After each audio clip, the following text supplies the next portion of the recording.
Doing well. How you doing? I'm doing well. Thanks for talking to me. If it's all right with you, I got some questions about your high school career, your college career, and then kind of your hopes for the future. Yeah, for sure.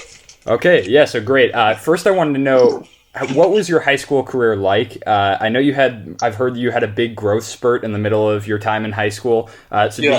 did you always know that playing basketball in college would be a possibility?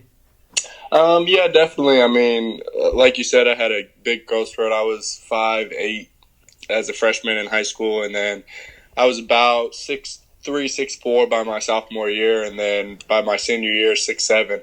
Wow. So I mean, even when I was a little guard, I had been playing basketball since I was 5 years old. So obviously, playing in college was a goal and an aspiration of mine. But the height didn't hurt anything. It became a little bit easier after I grew and after I grew into my body, and just kept playing and playing and playing. I started getting used to my body, and it kind of elevated from there. And I had a pretty successful high school career. And after you grew so much, was your kind of style of play different? Like, was it harder to shoot the ball being much taller? Definitely. I think the biggest difference was just handling the ball. The ball is obviously a lot. You have to bounce it harder when you're taller. So that was, I think, the biggest change for me. But definitely the shot and, just all the mechanics of the game, it becomes a lot different when you grow so much at one time. So it's definitely an adjustment. But the good part was, I did a lot of guard things my freshman and sophomore year. And then growing into my bigger body, I could still do some of those things like passing and stuff like that was still, there for me. And so everyone knows that you were extremely academically accomplished back in high school. So you probably had a lot of opportunities to go a lot of places. What was it that made you decide to commit to USF? And are you still happy that you decided to come to San Francisco? Yeah, definitely. I mean, obviously I had Ivy League interests and stuff like that. The hard part about Ivy League is just they don't offer academic scholarship, or I mean athletic scholarship, excuse me. So that made it kind of difficult with those. And USF obviously had a great business program, and living in San Francisco, one of the hearts of the business, cities, and so I felt like it would give me a good opportunity for my future, and I'd meet a lot of good people that could help me with my future, and I definitely am happy with my choice, as I did meet a lot of people that could help me out in the business world, and after I'm done playing basketball, they'll definitely help me out. And how do you think going to a mid-major like USF was advantageous compared to attending a Power Five school? Did your athleticism make you more unique in a small conference, do you think? Definitely, and just like getting to play, like you get to, like you said, being in this conference, I was one of the top athletes in the conference, and I got recognized for that. Whereas I may have just been like another athlete in a Power Five conference, so that was nice for me. But And what was your highlight moment at USF? What was your favorite moment throughout your time there?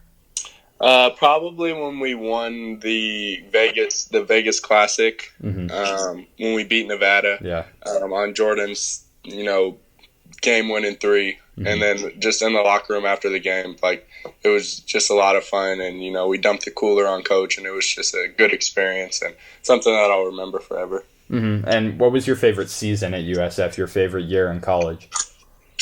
My favorite year, probably either my junior or senior year. My junior year, just because we got to experience the CBI, and that was a really fun experience. We got to the championship. Yeah. Obviously, we didn't get to finish it, but just to be able to compete in postseason and do that type of thing was really fun for me. And this season, a lot of people were thinking for a lot of the season that you guys would make the NCAA tournament. You were in the bubble and kind of barely in it for a while with Joe Lunardi. What do you think was the moment this year when your team's chances kind of went away for the NCAA tournament? Was it the home game against San Diego where they made that late comeback? That, and I think it started with the Santa Clara game when we lost on the road. I mean, obviously we still had a chance from there, but that kind of started our 4-game spill at the end of the season, and just like that was the start of it, I think. And obviously that San Diego game hurt us a lot, but I think it started with Santa Clara on the road. Yeah, and back to that Santa Clara game, I remember, if I remember correctly, you guys were down by 3, and Charles went in for a layup and missed it, and Frankie looked upset out there. What was kind of the vibe in the locker room after that game? Guys were obviously, pretty mad about the whole thing. I think, sometimes you try to put blame on one play, as if that one play was what lost the game. But, we had our opportunities earlier in the game. And so it didn't just boil down to that one play, but it's easy to, like I said, put the blame on that one play. Definitely. So it was a little tough in the locker room, but, we got through it.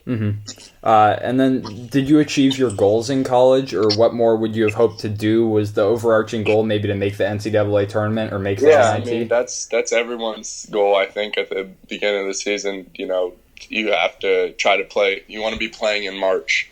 And so, I mean, I wish that we could have done it, got it done, especially because we were so close. So that'll, be always a little disappointing to me.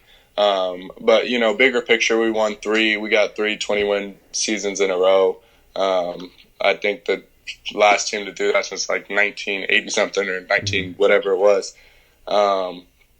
So, bigger picture, you have to think about that type of thing. And, we did well, but as I said, like the main goal was to make the NCAA tournament, and we didn't do that. So, you gotta kind of just move on, and, there's more to life and more basketball to come from me. So I'm excited about the opportunity for that. And a lot of the fans are wondering about your free throws. What is it that makes free throws so difficult for you? It seems like that's really your one only weakness out there on the court. You talked about in one of the press conferences, I remember you said something like you prayed before and God was on your side. And I think you went 9 for 11 in that St. Mary's game from the line. Yeah. What do you think made free throws so hard for you?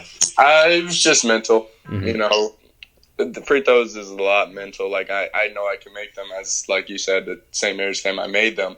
But, like, I would just get in my head if I miss one, then I'm like, oh, shoot, And then if I make the first 2, then it's like, okay, I can do this, So it's just a lot just thinking about it. And, it hurt me, obviously, throughout the season and just my career as a whole. But, it was mental for me. Like, I made free throws in high school, no problems at all. But, like I said, it got in my head, and I thought about it too much. And it's tough to play when you're thinking about everything too much. And you talked a little bit about how you're interested in business. Is that what you're planning to do down the line, or are you looking to maybe do some coaching or something involved with basketball? It kind of just depends. I want to play. I'm going to try to play overseas and just play basketball as long as I can. And so if coaching is something that, I get the opportunity to do down the road, it might be an interest to me, but I also have another grasp on the business side of things. So I can, go down either alley, but I just wanted to leave my options open down the road. Definitely. And last question, if there's one last thing you could say to either USF or USF fans or the coaches there, what would it be? I would just like to thank them for, the constant support throughout the years. The fans especially, they've been loyal. I've met a lot of great people, a lot of great alumni, and they just, like I said, have been so supportive. And I'm really grateful for that, and just grateful for the opportunity to attend a Division I university for 4 years and, be captain of the team for 3 years. That couldn't come without the support of my teammates, my coaches, and obviously the fans. So yeah, I'm just very grateful and thankful for that. Great. Yeah, thank you for everything you put into the program, and thanks for talking to me today. I appreciate it. Yeah, no problem. Thank you. I'll be putting up the interview in probably 2 or 3 days, sometime later this week, and we'll tag you on that. Sounds good. Okay, thanks for talking. Thanks.